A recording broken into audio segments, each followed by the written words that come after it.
audience there's probably many of you that were Jehovah's Witnesses. And you sprung yourself loose from the organization. And maybe many of you have been it for many years, and maybe some for just a few years.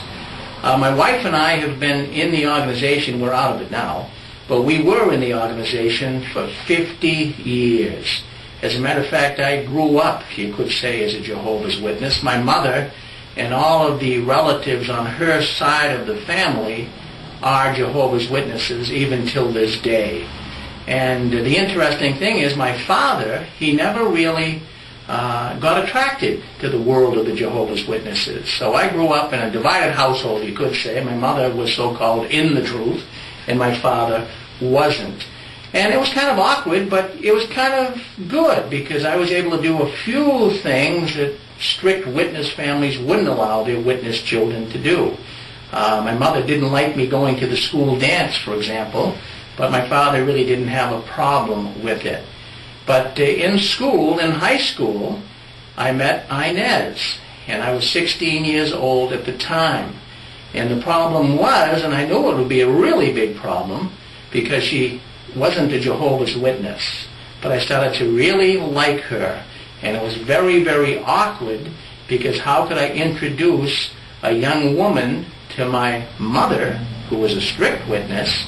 How could I introduce a woman that wasn't a witness? So I had to really toil with that. Then finally got enough courage up to go and tell my mother that I met a girl in school that I really did like. And my mother's first suggestion was, well, do you think she'll study the Bible? Does she have a knowledge of God? Will she like to learn about Jehovah? And I'm sure many of you growing up in witness families might have encountered a similar thing. Those are the questions that were asked to you.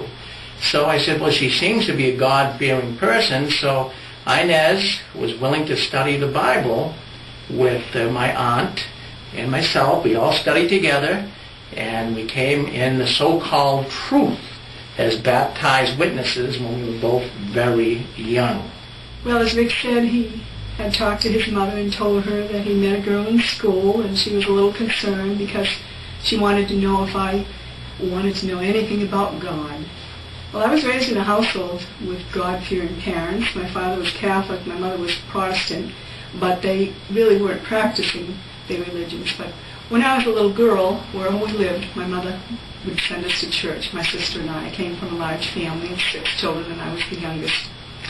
And I went to church one day when I was a little girl, and we were given a Bible, and it was a King James Bible. And I walked home from church one day, and I went in the yard, and I had the Bible in my hands. It was a King James Bible. This is the NASB. I held it up in the sky, and I said, "Dear God, why did you give me a book I can't understand?" So I was a God-fearing person. So when Rick's mother found out that I liked him and he liked me, and she wanted to know if I wanted to learn about God, I was ripe for learning about God because I had loved God all my life. So that's how easy it was to get studying with Jehovah's Witnesses. Well, Rick and I have been married almost 40 years. In fact, it will be 40 years in October. We have 5 beautiful children and 9 grandchildren. And we raised our children also in Jehovah's Witnesses religion because we thought that was the right thing to do. We thought that we were learning about God. We didn't realize at the time that it was a cult and how dangerous it was, and had we known that, we would have never had anything to do with it, and we're glad that we're out now. But we still love God. We have 2 children who are still Jehovah's Witnesses, 2 daughters and their husbands and a grandson, and they don't speak to us any longer because we are no longer Jehovah's Witnesses. And I have to tell you, being a Jehovah's Witness is not an easy chore. When you witness, you don't realize it. But boy, I will tell you, and you know it as well, that you really are put into fast motion. We were a good Jehovah's Witness family. Having 5 children, all of us going to the meetings regularly, attending all the assemblies. In fact, even in 1969, they had one of the largest assemblies in New York. And we only had 1 child at the time, and we went there. It was an 8-day assembly, and they would start at 9 o'clock in the morning and go till 9 o'clock at night. And I have to tell you, even as a Jehovah's Witness, I was so happy. When that assembly was over, I got my little car and drove all the way back as fast as I could from New York to Boston, and I was glad that was over because it was really a chore. And all I can really remember, it was hot, there were thunderstorms. I can remember some of the brothers carrying people out that were getting sick on stretchers. It was a terrible thing. But nonetheless, there was 120,000 people there, and they endured it because it was Jehovah's organization. But it wasn't easy, especially for even a Jehovah's Witness mother, trying to get all the kids ready for the meetings and braiding their hair and pressing their clothes and getting them out in service. And Jehovah's Witnesses really do live a very busy life. You know, another thing too that makes it very difficult and even a hardship is writing talks as a Jehovah's Witness. For some it's very, very difficult, and it really does become burdensome. You know, you have a talk you have to give on a meeting night, and boy, all day long you're thinking about it, all week long you're thinking about it. It's very hard for the children too when they're young because they can't write their own talk, so you as a parent have to kind of write their talk. Especially my wife wrote a lot of my children's talks. But no matter what you do in the organization, you can never be doing enough. But we were trying to do enough so that we could live forever as a family, live together in paradise earth. But a strange thing took place. Our hope was always to live on earth, as the witnesses teach, in their paradise. But in 1989, I can remember my wife came to me one morning and said, "Rick, I want to go out to breakfast with you. I have something very important to tell you." Folks, I had no idea what my wife was going to tell me. I put her in the car. I thought maybe she's going to leave me. But I put her in the car, drove down to the restaurant. We had breakfast, and my wife said to me, "Rick, I have a very important thing to say." "Well, what is it, honey? What is it?" She says, "Rick, I have to tell you that I now have a hope of living in heaven." Wow, that's an interesting thought, I thought. It was an amazing thing. And at first I'm thinking, well, we were going to live together as a family on paradise earth. But now all of a sudden, you have the heavenly hope, a member of the 144,000 class. Now at first that created a psychological dilemma. I wasn't mad. I didn't lash out as it was. And I really believed what she was saying was true. But I knew the elders would give her a tough time on that. And did they give you a tough time, Inés? They certainly did. In fact, why don't you mention to them what they said? Okay, I wanted to go to the elders because I was a good Jehovah's Witness, and I told Rick I wanted to go and speak to the presiding overseer and tell him, "Richard, Jehovah has anointed you." And he said, "Well, you did have mental problems, didn't you, Sister Karen?" I said, "No, Richard, I didn't have mental problems. I did have a brain hemorrhage quite some time before that." And I said, "And I'm half blind in both eyes, but only physically. I see clearer than ever spiritually." Now, after hearing that, you would say, wow, that creates a real dilemma. And it did at first, and I had to deal with this, but I got thinking, you know, I can only live on one world at a time. So we will take each day and see what progresses along. And then the amazing thing, it was a few years later, in 1993, that all of a sudden my hopes changed from living on earth in paradise to now living in the heavens. And it was a real hope, I have to tell you. God works in miraculous ways. We don't know how God works with His Spirit. We really don't. But He got my wife to have a heavenly hope, and now I have a heavenly hope, and now we're attending the Kingdom Hall as part of the 144,000 class. And let me tell you, it wasn't an easy chore. Right off the bat, a lot of the witnesses, most of them, have a negative feel about that. They feel very uncomfortable around people who are telling you they have a heavenly hope. And we would partake of the emblems at the memorial. And that's a very awkward thing. Imagine sitting in with a congregation, in the memorial, the attendance swells. Imagine 200 people all sitting in a room, and they're passing the emblems around, and the only ones that would take it are the ones with the heavenly hope. And boy, that is at times kind of intimidating, and everyone's looking and gawking at you. But my wife went through it for a few years before I did, and then her and I were the only ones that would partake in the whole Kingdom Hall. And all the different thoughts and expressions that you would hear later about this, it was really enough to make an anointed one get discouraged. But we didn't get discouraged. We kept following the beat of Jehovah's true organization. You might even ask, well, what is it then that got you out of the so-called truth? Well, I have to tell you that Inez and I did an awful lot of studying. For the Watchtower on Sundays, Saturday night sometimes we'd study 4 and 5 hours, so that we went into the Watchtower study, we could answer correctly. Everything seemed to be just perfect. We wanted to make sure that we were remaining good witnesses. But we found that a lot of the witnesses didn't understand the concept of having a hope of living in heaven. And they began to, as we mentioned earlier, stand off from us. So we started doing more and more examination of the Bible. The teachings of the Watchtower, we began to find, were a little obscure. They at times even became outright wrong. We noticed the New World Translation was not a good translation, as we were told it was a superior translation. It wasn't.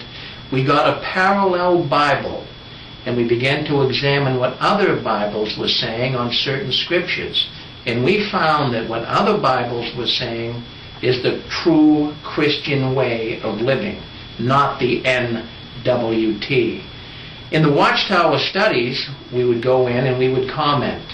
And our comments would be very spiritual. For example, if you could make a comment from the book of John, let's say about the Holy Spirit, and you would mention during the Watchtower lesson, as I did, that the Holy Spirit almost takes on a person of its own. Of course, the Watchtower conductor was quite upset over that. He ushered me in the back room afterwards and said that I really shouldn't be talking like that in a Watchtower study. And I said, well, why? What am I saying that's wrong? He says, it's really not wrong what I'm saying, but what I'm saying is confusing the other brothers and sisters. And this got to be a routine. Our comments were being challenged because our comments were coming from the real side of Christianity.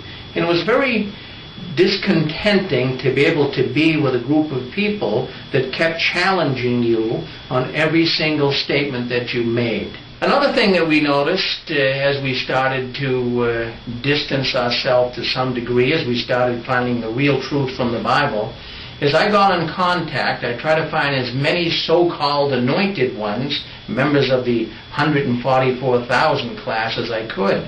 And I would call around the country and I'd search out at assemblies.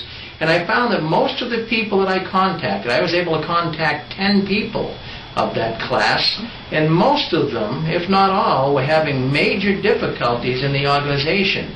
They were either being disfellowshipped or brought up on disfellowshipping charges. It seemed as though the outside anointed, those that weren't at Bethel, were being chastised and ridiculed. And this was bothering a number of them. So I made a call to the Watchtower organization, and I talked to a member of the governing body about this. And I got to know this man pretty well. I had a number of conversations on the phone with him concerning various issues. In fact, he even asked me to do some research on a Revelation scripture, Revelation 7, 2, and 3. But we'll get into that to another time. That's another story. But I did want to say this. When you are a witness, you have to be walking in a way that is totally upright. You have to walk with the Watchtower every minute of the day. It becomes challenging. And you find out that they're an evil empire. But when we went down to New York to visit this brother, as he invited us down, we spent a good part of the day there with him. And we mentioned a lot of the concerns that Jehovah's Witnesses of the 144,000 class were having. A lot of changes were taking place. This was right around the year 2000. A lot of corporate changes were taking place in the organization. The new presidents, all of the new presidents and new corporations were not of the anointed class. And now the elders were even beginning to represent the anointed. And there was just something about this whole arrangement that didn't pass the smell test. So on returning home, we began to look more up about the Watchtower. In fact, it was an interesting thing. We went to a Christian bookstore and we started getting books all about who the Jehovah's Witnesses were. And wow, it was amazing what we saw in these books. We couldn't believe it. And Inés actually came across a brochure for a convention that they were having down in the Blue Ridge Mountains of Pennsylvania. Joan Setner, who was a witness for many years, runs a convention every October. And we visited that convention, and what a remarkable thing that was. My wife and I began to see that the organization wasn't the God-directed organization that we thought it was. In fact, we now began to see the organization as an evil, authoritarian empire. And many, many lives were being hurt and destroyed by the tactics of the Watchtower. There was one particular article that got my attention and really got me thinking a lot. And that was in 1983. And I want to read a little portion of this to you. This article is a dangerously written article. And it's in the January 15th, 1983 Watchtower. And it's on page 22. And it says here to the Watchtower reader, that is Jehovah's Witnesses for the most part, to avoid independent thinking. But there's one sentence in there that really is a terrible thing to suggest to any reader or to say to anybody. It says, how is such independent thinking manifested? See, the Watchtower doesn't want you to think independently. They want to do your thinking. It says a common way that independent thinking is manifested is by questioning the counsel that is provided by God's visible organization. So, in essence, you are not supposed to question anything that comes from the Watchtower. Now, I have to tell you, the Watchtower and the Mafia are very much the same, and I certainly don't mean to disrespect the Mafia. In July of 2005, I was disfellowshipped from the Kingdom Hall of Jehovah's Witnesses in Wilmington, Mass. And I was disfellowshipped for what they call apostasy. And that is actually not following the teachings of the Watchtower organization.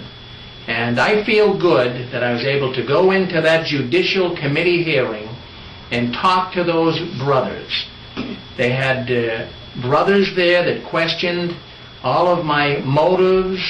They questioned my belief system. But I brought up to them and I kept saying to them that they have to look in and see what's going on behind the curtains of the Watchtower. The thing is, you can hear the entire judicial committee hearing as well as the appeal on 6 screens of the Watchtower.com. My wife, she also was supposed to appear for a judicial committee hearing. But she was sick at the time, and she could not do so. The Watchtower let her go and overturned it to some degree. So she's really not considered technically disfellowshipped here by the local Kingdom Hall. It's a refreshing thing to step outside the world of the Watchtower. Life seems different. Life doesn't seem to have the control on you. You're able to breathe and think for yourself. You're able to do things without having some organization constantly telling you what you have to do, what you're supposed to do. And the neatest thing about it all is God exists outside the Watchtower.